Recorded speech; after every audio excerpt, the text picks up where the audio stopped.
Saudi যুবরাজ মোহাম্মদ বিন সালমানকে কে না চেনেন, তবে অনেকেই চেনেন না তার স্ত্রী প্রিন্সেস সারা বিনতে মাশহুর আল সৌদকে। তিনিও সৌদি রাজ পরিবারেরই কন্যা, আর এখন বড় পরিচয় সৌদি যুবরাজের একমাত্র স্ত্রী।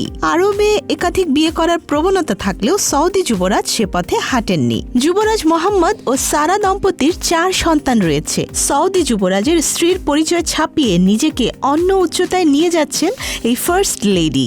সৌদি আরবে প্রিন্সেস সারা বিনতে মাশহুর আল সৌদ শিক্ষা ও বিজ্ঞান ভিত্তিক উদ্যোগের মাধ্যমে নিজের স্বতন্ত্র পরিচয় তৈরি করেছেন।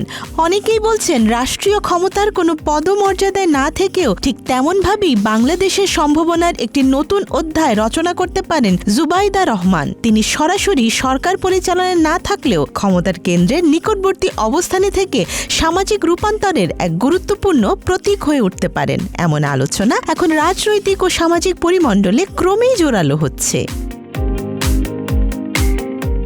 দীর্ঘদিন বাংলাদেশের প্রধানমন্ত্রী হিসেবে ছিল নারীর নেতৃত্ব।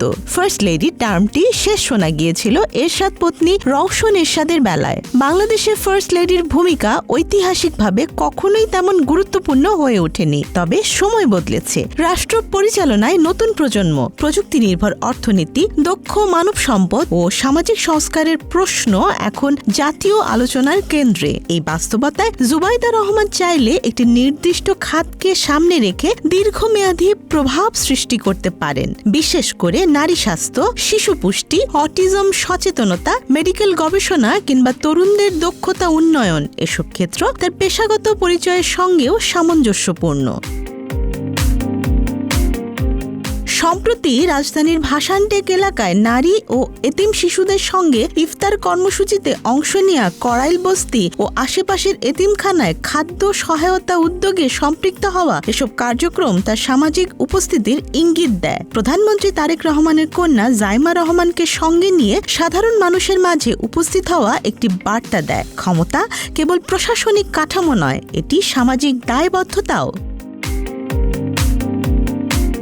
বিশ্লেষকরা মনে করেন যদি তিনি একটি সুসংগঠিত প্রাতিষ্ঠানিক উদ্যোগ নেন, যেমন জাতীয় পর্যায়ে নারী ও শিশু স্বাস্থ্য গবেষণা ইনস্টিটিউট, গ্রামীণ মাতৃসেবা নেটওয়ার্ক বা বিজ্ঞান মনস্ক তরুণদের জন্য স্কলারশিপ ও উদ্ভাবন তহবিল, তবে তা দীর্ঘমেয়াদে প্রভাব ফেলতে পারে। বাংলাদেশের জনসংখ্যার বড় অংশ তরুণ। দক্ষতা উন্নয়ন ও স্বাস্থ্যসেবার মানোন্নয়ন ভবিষ্যৎ অর্থনীতির ভিত্তি নির্ধারণ করবে। এই জায়গায় একটি অরাজনৈতিক, মানবিক ও গবেষণা ভিত্তিক প্ল্যাটফর্ম প্রতিষ্ঠা করলে সেটি কেবল সরকারের ভাবমূর্তি নয়, জাতীয় উন্নয়ন প্রক্রিয়াকেও এগিয়ে নিতে পারে। সৌদি আরবে সারা বিনতে মাশহুর বিজ্ঞান ও প্রযুক্তি শিক্ষা নিয়ে ভাবছেন। তিনি সৌদি আরবে একটি বিশেষ বিজ্ঞান ও প্রযুক্তি কেন্দ্র তৈরি করেছেন, এর নাম ইলমি। এই কেন্দ্রের মাধ্যমে বিজ্ঞান ও প্রযুক্তি কেন্দ্রিক দক্ষতার বিকাশ ঘটানো হবে, গড়ে তোলা হবে বিজ্ঞান মনস্ক নতুন প্রজন্ম। দেশটি বলছে ইলমি এমন এক প্রজন্ম গড়ে তুলবে যাদের দেখে পরের প্রজন্ম বিজ্ঞান ও প্রযুক্তি জগতের প্রতি আগ্রহী হয়ে উঠবে। এ প্রযুক্তি কেন্দ্রে পড়ানো হয় বিজ্ঞান, প্রযুক্তি, প্রকৌশল, কলা, গণিত সহ গুরুত্বপূর্ণ নানা বিষয়। সৌদি আরবের তরুণরা এখানে তাদের পছন্দের যে কোনো বিষয়ে পড়াশোনা করতে পারছেন। প্রতিষ্ঠানটি বৈজ্ঞানিক আবিষ্কার ও উদ্ভাবনের একটি নির্ভরযোগ্য প্রতিষ্ঠানে পরিণত হতে পারে। এটি বিজ্ঞানের আবিষ্কার এবং উদ্ভাবন কেন্দ্র হয়েছে। ইলমি বিজ্ঞান কেন্দ্রটি প্রতিষ্ঠিত হয়েছে দেশটির রাজধানী রিয়াদের মোহাম্মদ বিন সালমান নন প্রফিট সিটিতে। অনেকেই বলছেন তেমনি বাংলাদেশেও একটি জ্ঞান ও মানবিকতা কেন্দ্রিক মডেল তৈরি করা সম্ভব। উদাহরণ হিসেবে ধরা যেতে পারে গ্রাম ভিত্তিক নারী স্বাস্থ্য ক্যাম্প, কিশোরীদের জন্য পুষ্টি ও মানসিক স্বাস্থ্য সহায়তা, মেডিকেল শিক্ষার্থীদের জন্য গবেষণা অনুদান কিংবা দরিদ্র মেধাবী শিক্ষার্থীদের বিদেশে উচ্চশিক্ষার স্কলারশিপ। একটি ফাউন্ডেশন বা ট্রাস্টের মাধ্যমে এই কাজগুলো প্রাতিষ্ঠানিক রূপ পেতে পারে।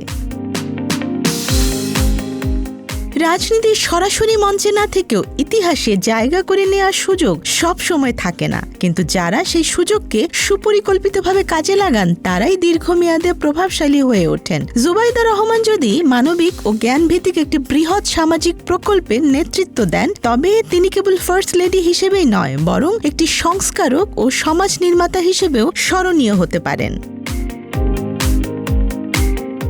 বাংলাদেশের সামনে এখন যে চ্যালেঞ্জ, দক্ষ মানব সম্পদ, অন্তর্ভুক্তিমূলক স্বাস্থ্য ব্যবস্থা, নারী ক্ষমতায়ন ও প্রযুক্তি নির্ভর শিক্ষা, এসব ক্ষেত্রে একটি প্রতীকী নেতৃত্ব গুরুত্বপূর্ণ। ক্ষমতার নরম বলয় থেকে ইতিবাচক সামাজিক পরিবর্তন ঘটানো সম্ভব। ইতিহাস তার প্রমাণ দেয়। ভবিষ্যৎ নির্ভর করে উদ্যোগের উপর, আর সেই উদ্যোগ যদি হয় দীর্ঘমেয়াদী, গবেষণা ভিত্তিক ও জনমুখী, তবে জুবাইদা রহমানও হয়ে উঠতে পারেন এমন এক ব্যক্তিত্ব যার কাজ প্রজন্মের পর প্রজন্ম ধরে স্মরণ করা হবে। Desk report, Dhaka express.